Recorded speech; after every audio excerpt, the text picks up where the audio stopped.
We provide you the platform to turn your dreams into reality. Give wings to your aspirations with KR Mangalam University. बौद्ध धर्मगुरु दलाई लामा ने हाल ही में एक किताब लिखी है जो 2025 के मार्च महीने में प्रकाशित हुई थी।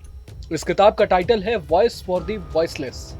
इसमें दलाई लामा ने लिखा है कि वे अपने उत्तराधिकारी के बारे में अपने 90वें जन्मदिन के आसपास जानकारी देंगे और इसके बारे में सब कुछ बताएंगे। खास बात यह है कि इसी महीने की 6 तारीख यानी 6 जुलाई को दलाई लामा 90 साल के हो जाएंगे। हिमाचल प्रदेश के धर्मशाला में उनके जन्मदिन की तैयारियां जोरों पर हैं, लेकिन सब यही जानना चाहते हैं कि दलाई लामा का उत्तराधिकारी कौन होगा। साथ ही साथ चीन और अमेरिका जैसे देश इस पर नजरें क्यों गड़ाए बैठे हैं। इस वीडियो में अंत तक बने रहिए तो सारी बातें पता चल जाएंगी। साथ ही साथ दलाई लामा कैसे चुने जाते हैं ये भी आप समझ जाएंगे। इस बार धर्मशाला में जब दलाई लामा अपना 90वां जन्मदिन मनाएंगे तो ये मौका खास होने वाला है, क्योंकि कहा जा रहा है कि वो इस अवसर पर अपने उत्तराधिकारी की घोषणा कर सकते हैं। तिब्बती बौद्ध धर्म में नए दलाई लामा का चयन विशेष पारंपरिक प्रक्रिया के जरिए किया जाता है। ये पुनर्जन्म से भी जुड़ा होता है। जब वर्तमान दलाई लामा का निधन हो जाता है तो माना जाता है कि उनकी आत्मा किसी नवजात शिशु में पुनर्जन्म लेती है। उस शिशु की खोज और पहचान के लिए एक खास प्रक्रिया अपनाई जाती है। संभावित बच्चों को 13वें या 14वें दलाई लामा की वस्तुएं दिखाई जाती हैं। यदि बच्चा उन वस्तुओं को पहचान लेता है या ये मेरा है जैसा दावा करता है तो उसे पुनर्जन्म मान लिया जाता है। जब खोजी दल और वरिष्ठ भिक्षु संतुष्ट हो जाते हैं तब उस बच्चे को औपचारिक रूप से दलाई लामा घोषित किया जाता है। 14वें दलाई लामा का जन्म 6 जुलाई 1935 को उत्तर पूर्वी तिब्बत के एक किसान परिवार में लहामो धोंडुक के रूप में हुआ था। वो 2 वर्ष के थे तब उन्हें पुनर्जन्म के रूप में पहचाना गया। दलाई लामा की वेबसाइट के मुताबिक तिब्बती सरकार द्वारा भेजे गए खोज दल ने कई संकेतों के आधार पर यह निर्णय लिया था। खोजकर्ताओं को तब यकीन हुआ जब उस बच्चे ने 13वें दलाई लामा के सामान को ये मेरा है कहते हुए पहचाना था। 1940 की सर्दियों में लहामो थोंडुक को आज के तिब्बत स्वायत्त क्षेत्र की राजधानी लहासा के पोताला पैलेस में ले जाया गया और आधिकारिक तौर पर तिब्बतियों के आध्यात्मिक नेता के रूप में स्थापित किया गया। नोबेल शांति पुरस्कार विजेता मौजूदा दलाई लामा को दुनिया के सबसे प्रभावशाली लोगों में एक माना जाता है। उनके अनुयायी बौद्ध धर्म से कहीं आगे तक फैले हुए हैं। तिब्बत से आने के बाद दलाई लामा ने धर्मशाला को अपने निर्वासित सरकार की राजधानी बनाया। तब से वो यहीं से दुनिया भर में फैले तिब्बती बौद्धों के आध्यात्मिक प्रमुख हैं। अपने अनुयायियों के साथ भारत आए हुए भी उन्हें 66 साल हो चले हैं। मार्च 2025 में प्रकाशित अपनी पुस्तक वॉइस फॉर द वॉइसलेस में दलाई लामा ने कहा है कि उनका उत्तराधिकारी चीन के बाहर पैदा होगा ताकि चीनी सरकार की दखलंदाजी ना हो सके, और वो ये भी बताएंगे कि चीन के बाहर उनका उत्तराधिकारी कहां होगा। गादेन फोर्डरंग फाउंडेशन के अधिकारियों को उनके उत्तराधिकारी को खोजने और मान्यता देने का काम सौंपा जाएगा। दलाई लामा ने यह भी कहा है कि भविष्य में उत्तराधिकारी एक लड़की, वयस्क या किसी अन्य रूप में भी हो सकता है, लेकिन अंतिम निर्णय तिब्बती बौद्ध परंपरा और तिब्बती जनता की सहमति से ही होगा। चीनी सरकार का कहना है कि दलाई लामा की अगली नियुक्ति को वैध करार देने का अधिकार उसी के पास है।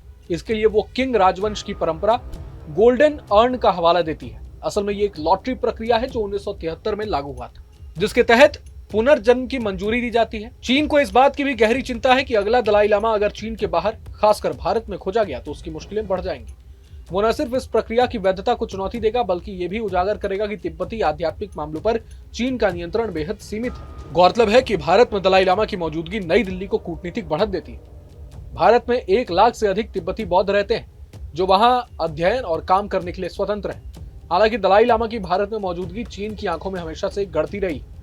इसी वजह से वो भारत को अपना प्रतिद्वंदी भी मानता रहा है। संयुक्त राज्य अमेरिका बार बार कहता रहा है कि वो तिब्बतियों के मानवाधिकारों को आगे बढ़ाने के लिए प्रतिबद्ध है। अमेरिकी सांसदों ने पहले कहा था कि वो चीन के दलाई लामा के उत्तराधिकारी के चयन को प्रभावित करने की अनुमति नहीं देंगे। 2024 में तत्कालीन अमेरिकी राष्ट्रपति जो बाइडेन ने एक कानून पर हस्ताक्षर किए थे जो तिब्बत की अधिक स्वायत्तता की मांग पर विवाद को हल करने के लिए बीजिंग पर दबाव डालता है।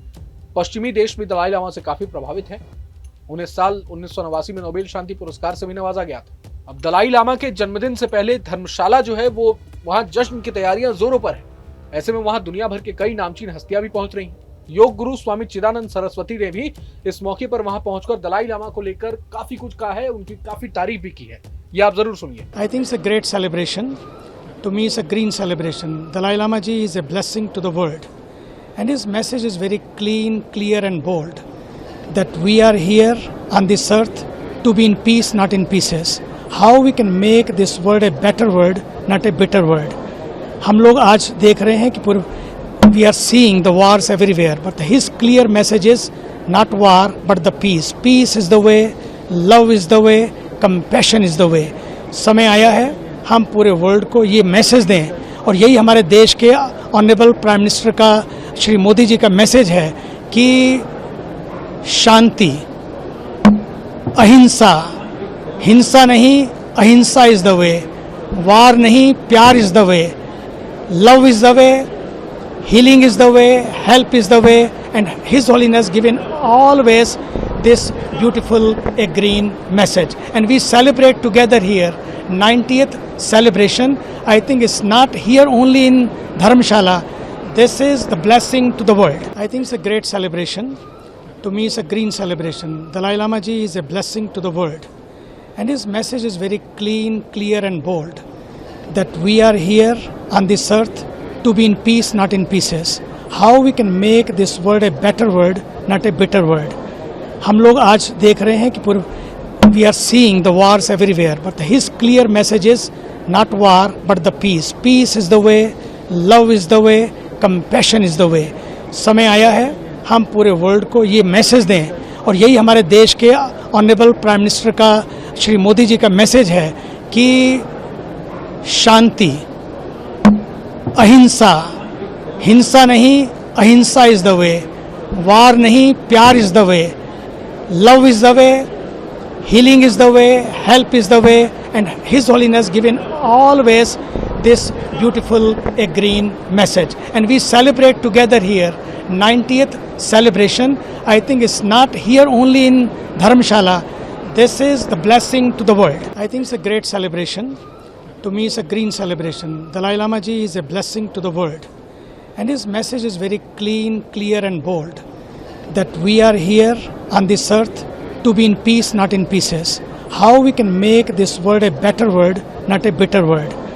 हम लोग आज देख रहे हैं कि we are seeing the wars everywhere, but his clear message is not war but the peace. Peace is the way, love is the way, compassion is the way. समय आया है हम पूरे वर्ल्ड को ये मैसेज दें, और यही हमारे देश के ऑनरेबल प्राइम मिनिस्टर का, श्री मोदी जी का मैसेज है कि शांति, अहिंसा, हिंसा नहीं, अहिंसा इज द वे, वार नहीं, प्यार is the way, love is the way, healing is the way, help is the way, and His Holiness given always this beautiful a green message. And we celebrate together here 90th celebration. I think it's not here only in Dharamshala. This is the blessing to the world. बहरहाल पूरे मसले को लेकर आप क्या कुछ सोचते हैं, मैं कमेंट बॉक्स में जरूर बताएं। अगर आपको ये वीडियो पसंद आया तो लाइक करें और चैनल को जरूर सब्सक्राइब करें। जहां भक्ति है हर शब्द में, कथाओं में छुपे हैं दिव्य रहस्य, और ज्योतिष देता है जीवन को दिशा। धर्म से जुड़ी हर बातों को जानने के लिए हमारे चैनल स्तुति को सब्सक्राइब करें। चैनल पर जाने के लिए इस लिंक पर क्लिक करें।